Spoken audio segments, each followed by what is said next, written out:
as universidades, as instituições que contribuíram, a Bolsa CAPES que eu tive. E era isso. Muito bem. Após a apresentação da defesa do trabalho da Angélica, a quem nós parabenizamos, muito tranquila, nós passamos agora para as arguições. Então, conforme estabelecido anteriormente, nós passamos a palavra para o professor Carlos Brito, que tem aí, então, total liberdade para fazer todas as arguições que ele julgar pertinente. Muito obrigado, professora. Só um esclarecimento. O tempo que eu tenho inclui o tempo de resposta da Angélica. Uns 30 minutos, mas se o senhor precisar um pouquinho mais, sendo o arguente principal, o senhor pode. Acho que chega bem. Bom, então, mais uma vez, bom dia e boa tarde a todas e a todos. Eu começo por, em nome do Sr. Reitor da Universidade do Porto, endereçar os cumprimentos ao Sr. Reitor da Universidade Tecnológica Federal do Paraná, assim como ao Sr. Reitor da Universidade de Aveiro. Também uma saudação muito especial à nossa presidente do júri, da banca, que também acumula com funções de orientação, assim como um cumprimento ao professor David Rezende.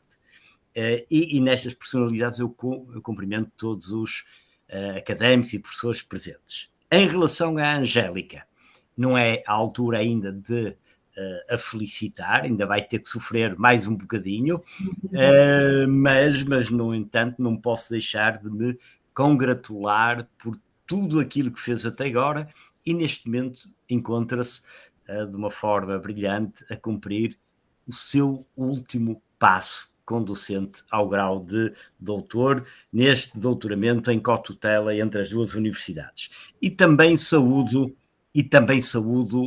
todos os que estão a assistir, certamente familiares, amigos da Angélica, todos bem-vindos.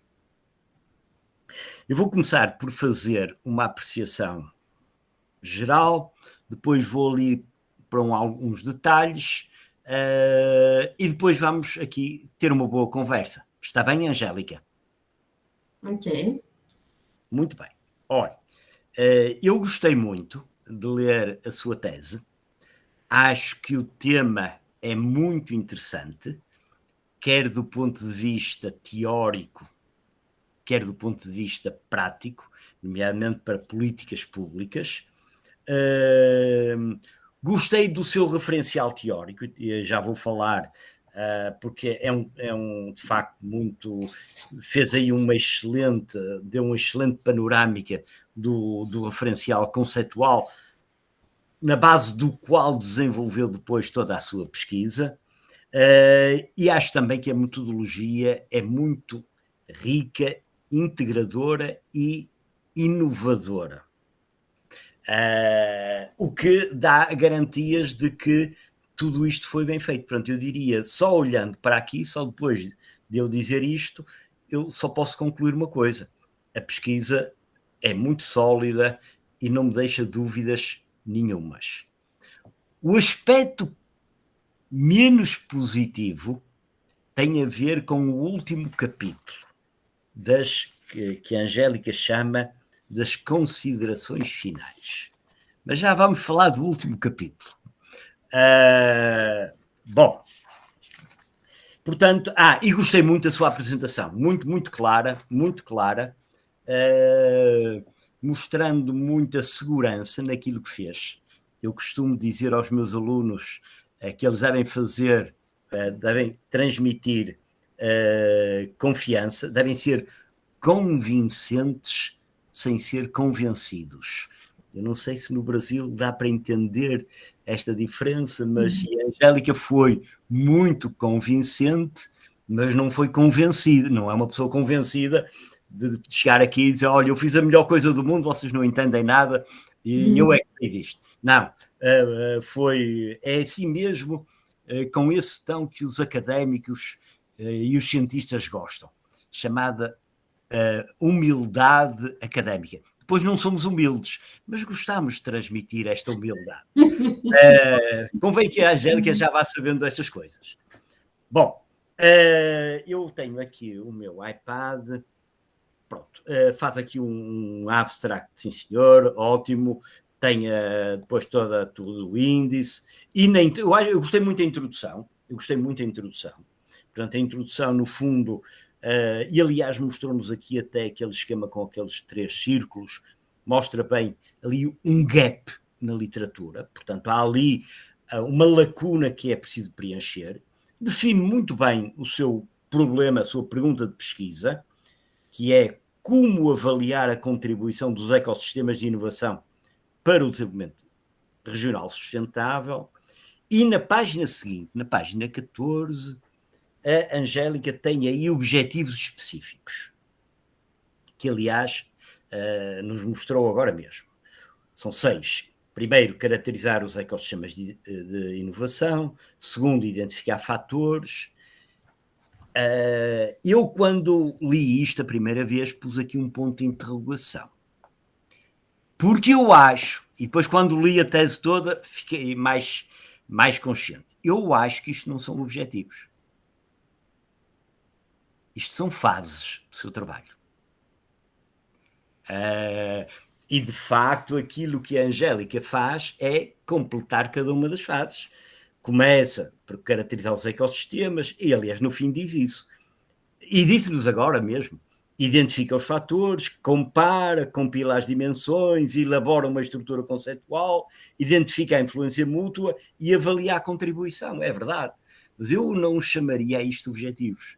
Pode chamar, mas de facto verdadeiramente não são objetivos de pesquisa. Melhor dizendo, são fases que a Angélica foi percorrendo. Pronto, fica aqui esta observação. Depois, no final mesmo desta introdução, tem um esquema que aqui não mostrou, nem precisava de mostrar, porque nós que estamos a avaliar já lemos a sua tese, portanto não tem que pôr tudo o que está aqui, mas tem um esquema, aliás a página está na horizontal, está muito claro, eu acho que isto é muito importante para o leitor ficar logo com uma visão global de tudo aquilo que vai ter para a frente. Certamente que se está a lembrar, é este. Aqui, não quero apanhar, mas sabe a que é que eu me estou a referir. Gostei imenso. E depois entra no capítulo do referencial teórico. Eu gostei imenso deste referencial teórico porque acho que é muito atual, tem a profundidade adequada, porque às vezes vai-se muito longe, escreve-se sobre tudo e mais alguma coisa, e isto não é, neste capítulo, o importante não é mostrar que a Angélica sabe tudo sobre inovação e sobre desenvolvimento sustentável. É mostrar que sabe tudo o que é relevante. E eu gostei muito disso, porque, no fundo, tem um capítulo muito bem escrito e com um encadeamento perfeito. Eu vou recordar, até porque há aqui pessoas que não leram a tese, estão a assistir a estas provas, mas a Angélica, eu volto a repetir, vejam bem, porque eu acho que isto mostra a solidez do trabalho. O seu problema de pesquisa é como avaliar a contribuição dos ecossistemas de inovação para o desenvolvimento regional sustentável. E aquilo que a Angélica faz é, primeiro, vai buscar o referencial teórico da inovação, depois dos ecossistemas regionais de inovação, depois dá-nos exemplos de ecossistemas bem-sucedidos, a seguir fala-nos no modelo IRIF, e depois termina com o desenvolvimento regional sustentável. Está de uma clareza impressionante, e porque muitas vezes as coisas estão fora do sítio. E eu acho que aqui, eu gostei imenso deste capítulo, porque a história que nos contou, e eu ao dizer história não estou a menosprezar a sua escrita, mas a maneira como escreve é muito coerente, está tudo no sítio certo e tem a profundidade necessária, nem a mais, nem a menos. Aliás, tem uma série de quadros, faz uma série de resumos e gostei muito. A única coisa que falta, eu vou lhe dizer o que é que falta, é que no final deste capítulo do referencial teórico, que está na página 52, isto é uma coisa que eu digo sempre aos meus alunos, e que assim lhe deixo, é que termina, isto é a última secção deste referencial teórico, a secção chamava-se exatamente Desenvolvimento Regional Sustentável, termina e começa depois outro capítulo. Sabe o que é que precisava aqui? Precisava de uma conclusão deste referencial teórico. Uma conclusão não era um resumo, era uma reflexão sobre aquilo que de mais importante extrai do referencial teórico e abria a porta para o capítulo seguinte. Isso é uma coisa que eu recomendo sempre aos meus alunos, é eles fazerem estas, eu chamo de conclusões, não é bem uma conclusão, é extrair aquilo que de mais importante o capítulo tem e explica de alguma forma que o passo seguinte é este e isso será apresentado no capítulo seguinte. Torna a leitura muito mais fluida. Enfim, eu já estive em muitos júris de doutorado e de mestrado, não precisaria disto, mas para o leitor em geral eu acho que é muito bom ter estas conclusões de cada capítulo. Pronto, muito bem. Depois entra no capítulo da metodologia, dos procedimentos metodológicos. Eu acho que caracteriza muito bem, diz exatamente ao que vai, passa por uma revisão da literatura, depois a construção do modelo, aqui dividido depois naquelas etapas, o DEMATEL, os estudos múltiplos casos, controle sintético, e depois no capítulo seguinte faz, analisa e discute os dados que obteve. E eu não vou entrar aqui em grandes detalhes, mas posso dizer que fiquei muito bem impressionado com isto que fez. Aliás, tal como agora também ao caracterizar-nos e ao fazer a sua apresentação, dá muito conforto de que isto está bem feito. Está demasiado bem feito face às conclusões que depois nos apresenta. Porque o último capítulo da sua tese chama-se Considerações Finais. Eu desde já acho que tem um nome que desvaloriza. Eu não chamava considerações finais, é aquela coisa que a gente escreve assim mesmo para... Eu chamava-lhe conclusão. Uma coisa destas, com este fôlego, com este trabalho, tem que ter uma introdução e tem que ter uma conclusão. E na conclusão, o que é que era importante? Eu vou-lhe dizer o que é que era importante, porque a Angélica não faz exatamente isso. A Angélica eu vou-lhe dizer uma coisa, deixa-me cá ver. A Angélica faz um trabalho excepcional. E depois, nesse último capítulo, que ela chama Considerações Finais, e que eu chamaria Conclusão, escreve 1, 2, 3 páginas. O seu trabalho é demasiado bom para chegar ao fim e escrever só 3 páginas. E longe de mim dizer que a qualidade de uma conclusão se mede por número de páginas. Não é isso. Mas acho que tem muito mais para dizer do que aquilo que disse. Eu vou-lhe dizer o que é que eu esperava que lá estivesse. Primeiro, esperava que fizesse uma espécie de uma súmula daquilo que foi a análise e a discussão dos resultados. E faz. Depois esperava que respondesse ao seu problema de investigação, ao seu problema de pesquisa. No primeiro capítulo é muito clara no problema. Aliás, ele até está a bold, eu até o li aqui, li mais do que uma vez. E se vir bem, nunca responde a ele assim de forma direta. Pergunta é esta e a resposta é esta, em 4 ou 5 linhas. E se vir bem, não responde. Eu subentendo, tem lá tanto material, pode dizer, olha, meu senhor tem aí muita coisa, vá pensar e veja e tente dar uma resposta.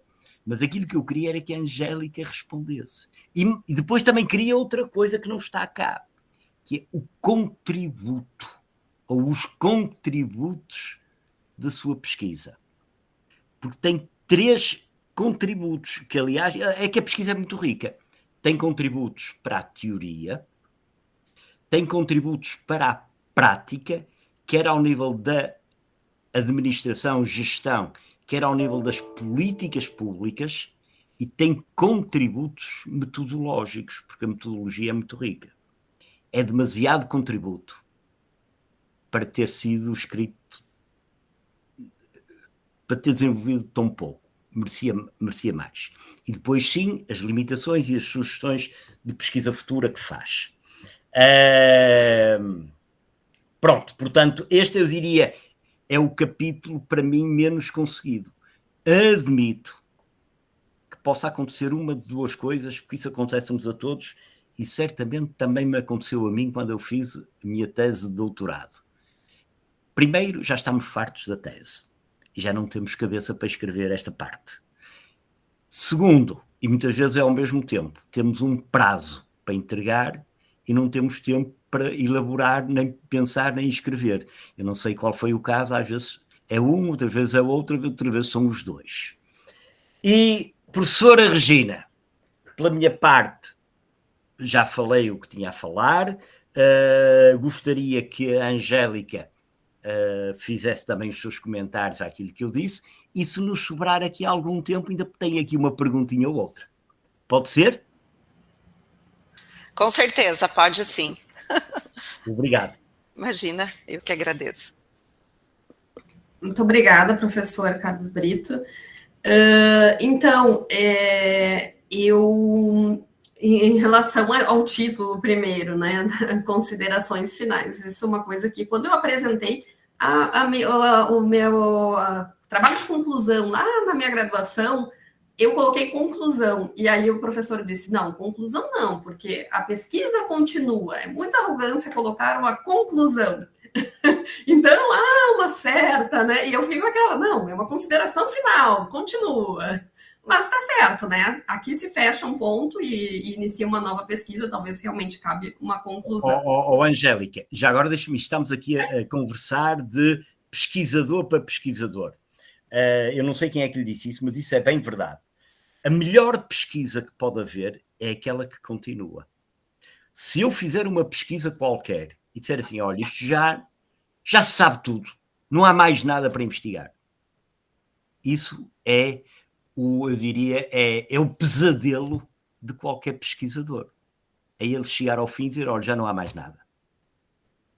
E, portanto, ainda bem que uma boa pesquisa é sempre aquela que deixa sementes para continuar. Mas isto não invalida que eu acho que podia ter colocado conclusão. Mas, enfim, Angélica, continua. Anotei aqui os pontos e vou estar revendo, então, a conclusão, acrescentando, né, os contributos e valorizando, então, um pouco mais. Mas, na verdade, assim, foi mais, eu acho que um pouquinho, assim, de achar que era só mostrar, olha, respondi meus objetivos, até eu achei, assim, quis botar bem claro, respondi esse objetivo, respondi esse objetivo, cheguei ao que a minha tese pretendia. Mas, quem sabe, eu anotei aqui, realmente, vou estar melhorando, estruturando, valorizando um pouco mais essa sessão final. Aliás, voltando a essa questão dos objetivos ou etapas, na realidade, aquilo que a Angélica diz, eu respondi a estes objetivos, eu diria, eu realizei estas etapas, e é verdade, eu diria, isso é uma espécie de uma síntese do trabalho que fez, mas depois precisava de uma forma clara, dizer assim, ok, feito isto, estes são os meus contributos. Deixe-me dizer-lhe o seguinte, este último capítulo é aquele em que nós, pesquisadores, podemos falar na primeira pessoa do singular. Nós somos muito humildes, ou temos que passar a imagem de que somos humildes. E, portanto, nunca dizemos eu. Dizemos sempre, este pesquisador disse isto, aquele disse aquilo, parece que é assim, parece, colocamos a terceira pessoa, nunca diz, nós achamos, não, parece. Pronto. E o último, só no último capítulo é que pode dizer, eu fiz, eu descobri, eu contribuí. E por isso eu acho que é um capítulo tão importante. não é a conclusão da pesquisa, porque ainda bem que a pesquisa continua, é a conclusão do seu trabalho. Porque tem que ter um ponto final, senão nunca mais entrega, não é? Não, chegou ao fim e concluiu, pronto. Mas, e é o sítio em que pode dizer assim, depois disto tudo, eu tenho estes contributos. E não se esqueça aqueles todos que eu lhe disse. Contributos teóricos, contributos para a gestão, administração, contributos para as políticas públicas e contributos metodológicos. Está bem? É muito contributo. É muito contributo. Ora bem, se tiver tempo, eu tenho aqui uma perguntinha ou outra. Pode ser? Tem ainda 10 minutos. Muito bem. Olha, Angélica, é assim.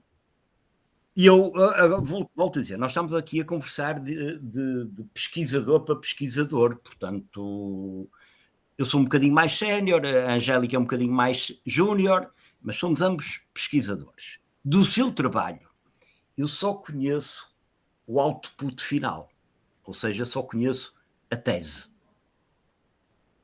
Mas para mim, como pesquisador, é muito importante e interessante conhecer o processo. E o processo nem sempre é linear, por isso é que é pesquisa, não é? Senão, a pesquisa nunca, se a gente soubesse onde é que isto ia ter, não estava a pesquisar, estava a copiar uma coisa qualquer. Pronto. Fale-nos do processo. Como é que as coisas começaram, as dificuldades que teve, se andou para trás e andou para a frente, o que é que deitou fora, o que é que no meio do processo descobriu e que acrescentou. Fale-nos do seu processo, porque essa parte é muito importante para nós. Então, se eu fosse escrever o que eu deixei pelo caminho e não trouxe, dava muito mais coisa do que eu realmente levei. Porque a gente começa uma coisa e não vai, começa outra. E foi realmente um processo assim, e como também tendo 2 orientadores, e aí a gente chegar num... o IRIF é assim, no início ele era muito mais vinculado ao IRIF, eu iria fazer uma avaliação nessa região, mapeando os elementos do IRIF, fazendo essa contribuição mais focada para entender essa existência do IRIF, depois essa avaliação. E aí acontece tanta coisa no meio, por exemplo, também essa falta de indicadores, a gente vai buscar indicadores, pretende que o modelo fique de uma determinada forma, não tem um indicador, aí tu vai adaptar e dizer, esse foi o melhor que eu consegui trazer com o que existe. Então, o processo, ele realmente, ele anda para frente, ele anda para trás, teve alguns momentos que eu disse assim, eu vou abandonar o controle sintético, vamos apresentar uma outra metodologia, a gente... Realmente, no Brasil, eu não sei, eu acho que em Portugal talvez não tenha tanto problema, mas aqui, ter indicadores, principalmente indicadores que são, digamos, mais modernos, né? Se ter atualizado num período grande para trás, disponível, aberto, é um desafio muito grande. Então, realmente, assim, o processo e a minha tese foi mudando o objetivo, o caminho dele várias vezes. Do que eu apresentei na qualificação para agora também teve diversas mudanças. Assim, o caminho é longo. E por que é que escolheu este tema?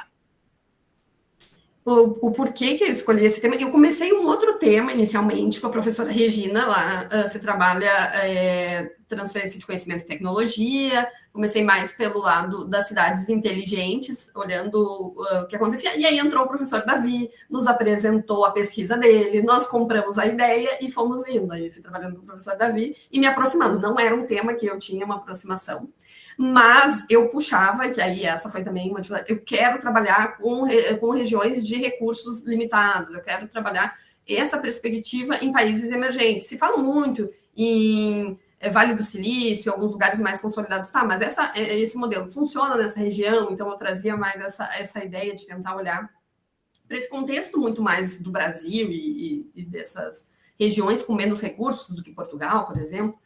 Então, foi por aí que andou. Angélica, deixa-me fazer-lhe uma pergunta que eu acho que... em que é que trabalha? O que é que faz na vida? Então, nesse momento eu trabalho num banco, eu trabalho num setor de risco do banco com modelos estatísticos. trabalho com bastante economistas. Esse controle sintético a gente aplicou aqui quando teve uma enchente, e a gente queria ver o impacto dessa enchente em lugares que já tiveram uma catástrofe, um impacto no risco de crédito. Então, eu trabalho num setor de estatística num banco. Muito bem. E, entretanto, portanto, foi afinando o tema, tem conhecimentos até, enfim, profissionais, mais ou menos relacionados, foi desenvolvendo a sua pesquisa, e houve alguma coisa que a tenha surpreendido, que não estivesse à espera? Algo que não estava à espera, que me surpreendeu? E surpreendeu. Alguma conclusão de, olha, isto eu não... Pensava que foi uma surpresa para mim.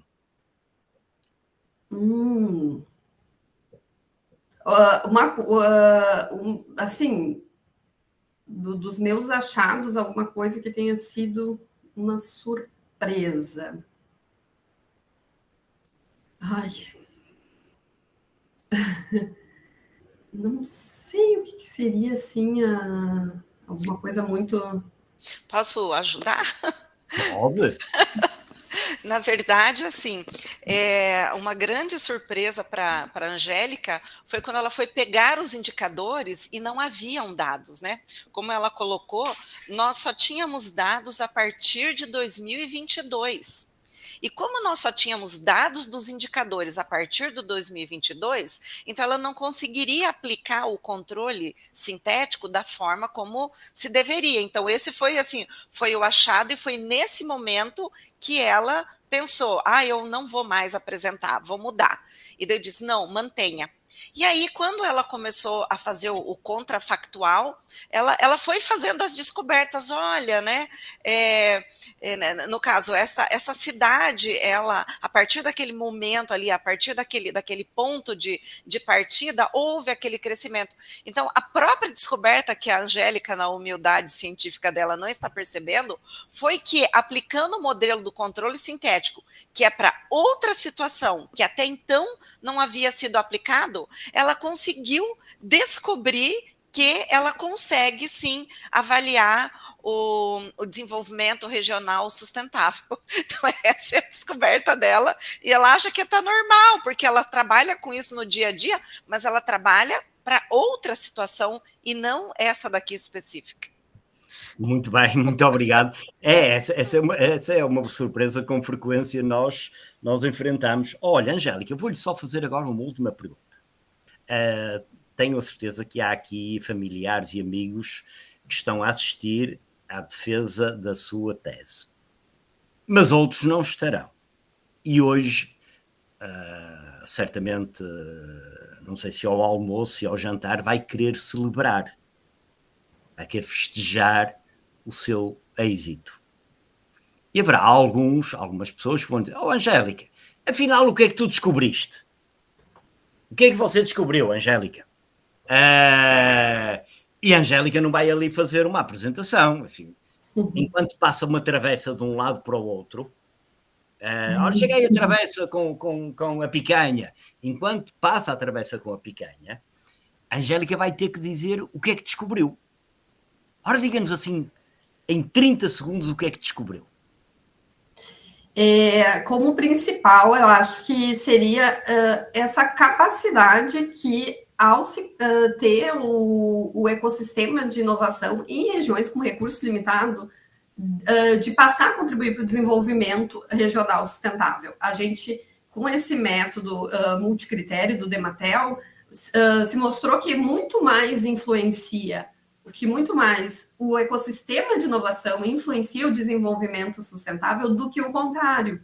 Então, no momento que tu consegue colocar esses fatores que potencializam, tu consegue gerar um desenvolvimento regional sustentável, e não o contrário, como é mostrado na literatura. Os lugares mais desenvolvidos são mais inovadores. Não, se a gente conseguir potencializar, a gente vira esse jogo, porque tem uma maior influência. Olha, estou esclarecidíssimo e gostei muito de uma coisa que disse, ao contrário daquilo que diz a literatura. Porque aí é que é o seu grande contributo. Professora Regina, Estou esclarecido, muito obrigado. Muito obrigado, Angélica. Eu que agradeço, professor. Professor, agradecemos imensamente a sua grande contribuição. Ficamos muito, eu pelo menos, né, fiquei muito feliz com todas as suas arguições, com todos os seus elogios e todas as suas sugestões que serão observadas para o trabalho final da Angélica. Muito obrigada mesmo. Um gosto.